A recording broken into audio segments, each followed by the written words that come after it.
মুসলমানগণের চট্টগ্রাম বিজয়ের সময় প্রাচীন মগ রাজত্বকালে যে সকল পাঠান বাহিনী এই দেশে আগমন করেন তাদের অনেকে এই অঞ্চলে স্থায়ী আবাস স্থাপন করেন। সেই অনুসারে এর নাম হয় পাঠানটুলি। চট্টগ্রাম বিশ্ববিদ্যালয়ের সাবেক উপাচার্য মধ্যযুগের ইতিহাস বিশারদ ডক্টর আব্দুল করিম সাহেবের মতে চট্টগ্রামে পাঠানদের আগমন হয় মোগলদের আগে।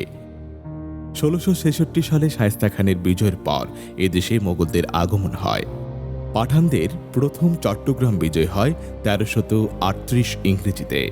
পরবর্তীতে ১৫৩৮ ইংরেজি সালে সম্রাট শেরশাহের সময় প্রাচীন চট্টগ্রামের পাঠানদের আগমন ঘটে। পাঠানদের আবাসস্থল বিধায় শহরের এই মহল্লা প্রাচীন চট্টগ্রাম হইতে পাঠানটুলি হিসেবে পরিচিত হয়ে আসছে। মসউদ খানের পুত্র আমানত খান ১৮৯০ সালের ২৬শে জুন বৃহস্পতিবার জন্মগ্রহণ করেন। আমানত খান সাহেব চট্টগ্রাম মিউনিসিপ্যাল হাই স্কুল থেকে ১৯০৫ সনে এন্ট্রেন্স পরীক্ষা কৃতিত্বের সাথে পাশ করেন। পরবর্তী কর্মজীবনেও মৌলভী আমানত খান দীর্ঘ ৩০ বছর যাবৎ উক্ত মিউনিসিপ্যাল হাই স্কুলের সেক্রেটারি হিসেবে স্কুলের সর্বাঙ্গীন উন্নতির জন্য কাজ করেন।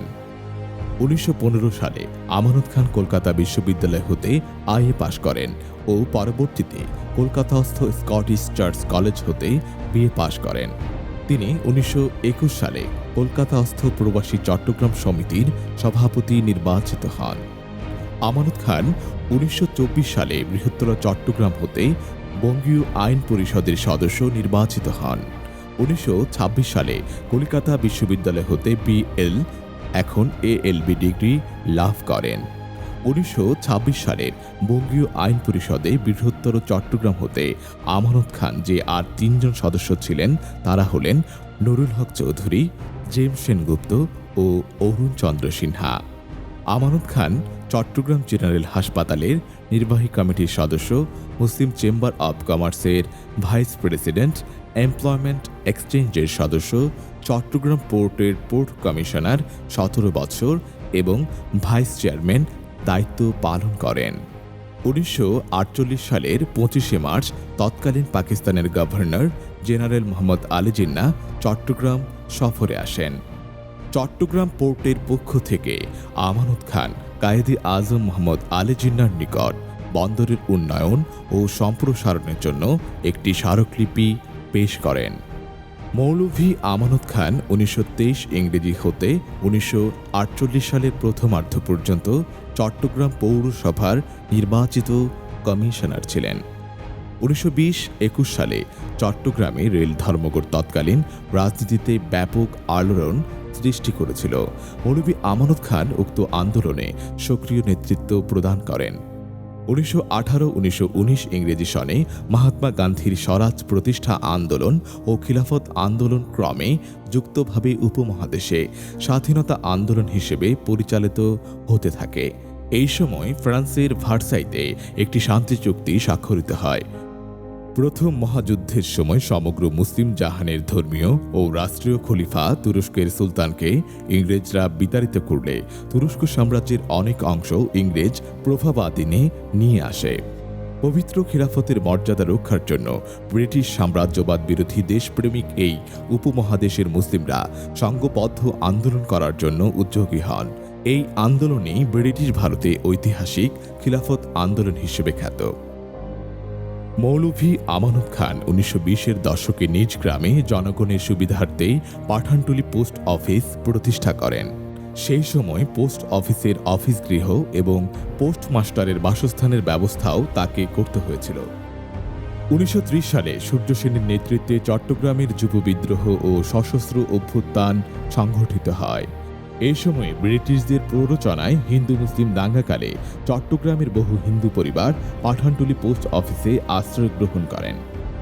মৌলভী আমানত খান আশ্রয় গ্রহণকারী অসংখ্য শরণার্থীর আশ্রয়, আহার, আপ্যায়ন নিজে বহন করেছিলেন। ১৯১৪ সালে পাঠানটুলিতে একটি বালিকা বিদ্যালয় প্রতিষ্ঠার জন্য উদ্যোগ গৃহীত হয়। আমানত খানের উপর উক্ত পাঠানটুলি খান সাহেব বালিকা বিদ্যালয়ের সেক্রেটারির দায়িত্ব অর্পিত হয়। তখন এলাকায় কোনো স্কুল ছিল না। আমানত খানের পিতা মাসুদ খান পাঠান, চাচা ইয়াকুব খান পাঠান, ওমর খান পাঠান ও সিদ্দিক খান পাঠানের সম্মতিতে উক্ত পাঠান পরিবারের নিজস্ব জমির উপর পাঠানটুলি খান সাহেব বালিকা বিদ্যালয় প্রতিষ্ঠা করেন, যা পরবর্তীতে সরকার হাই স্কুলে উন্নীত করেন। আমানত খান তার পিতা ও তার চাচাদের সহযোগিতায় সংলগ্ন জমির উপর বালিকা বিদ্যালয়ের পাশাপাশি খান সাহেব বালক বিদ্যালয়ও প্রতিষ্ঠা করেন। 1950-এর দশকে আমানত খান এলাকার জনগণের সুবিধার্থে পাঠানটুলি তথা আশকারাবাদ মৌজায় একটি বাজার প্রতিষ্ঠা করেছিলেন, যার নাম পাঠানটুলি খান সাহেব বাজার। 1960-এর দশকের শুরুতে চট্টগ্রাম উন্নয়ন কর্তৃপক্ষ উক্ত বাজার হুকুম দখল করে কর্ণফুলী মার্কেট নামে নামকরণ করেন। আমানত খানের চতুর্থ পুত্র মোহাম্মদ ইব্রাহিম খান তথা MI খান চট্টগ্রাম পৌরসভার চিফ ইঞ্জিনিয়ার হিসেবে সুদীর্ঘকাল সুনামের সাথে দায়িত্ব পালন করে অবসর গ্রহণ করেন। তিনি 1981-82 সালে লায়ন্সের গভর্নরও ছিলেন। Lions club international district B15B4 থেকে আমার ফাদারের পরে সম্মাননা হিসাবে গোল্ড মেডেল দিচ্ছেন। এই জন্য আমরা অ্যাকচুয়ালি আনন্দিত। আমি গভর্নরকে এবং তার গভর্নর সাব কমিটিকে আমি আমার তরফ থেকে, আমার পরিবার তরফ থেকে ধন্যবাদ জানাচ্ছি যে একদিন পরে হলো ওনার একটা স্বীকৃতি যেটা হচ্ছেন।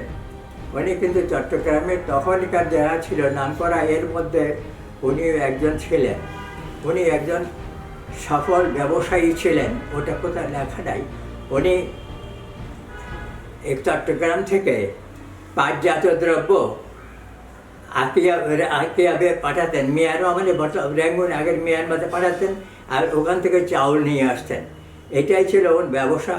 উনি ওকালতি পাশ করলেও কিন্তু ওকালতি প্র্যাকটিস করেন নাই। গরিব জনসাধারণ যারা আছে যেরকম সাহায্য করার দরকার, উনি কেবল সাহায্য করে গেছেন, প্র্যাকটিস ডিরেক্ট প্র্যাকটিস আপনি করে নিচ্ছিলেন না। বিভিন্ন সেবামূলক কাজে উনি জড়িত ছিলেন সবসময়। সময়টা কাটাতেন ইয়ের জন্য, এই সেবামূলক কাজের জন্য। আমরা গর্ববোধ করছি এবং আমার পরিবারের থেকে আমরা ধন্যবাদ জানাচ্ছি। ওনার তখন আগে তো ওনার মূল্যায়ন কোনো করেননি, আমরাই প্রথম লায়ন্স ক্লাব ইন্টারন্যাশনাল B4 থেকে এর একটা মূল্যায়ন করে তার একটা স্বীকৃতি স্বরূপ আমরা তাকে গোল্ড মেডেল দিচ্ছেন। আমরা সত্যি আনন্দিত এবং আমরা গর্বিত এবং আপনাদের ওই ব্যাপারে আমরা ধন্যবাদ জানাচ্ছি।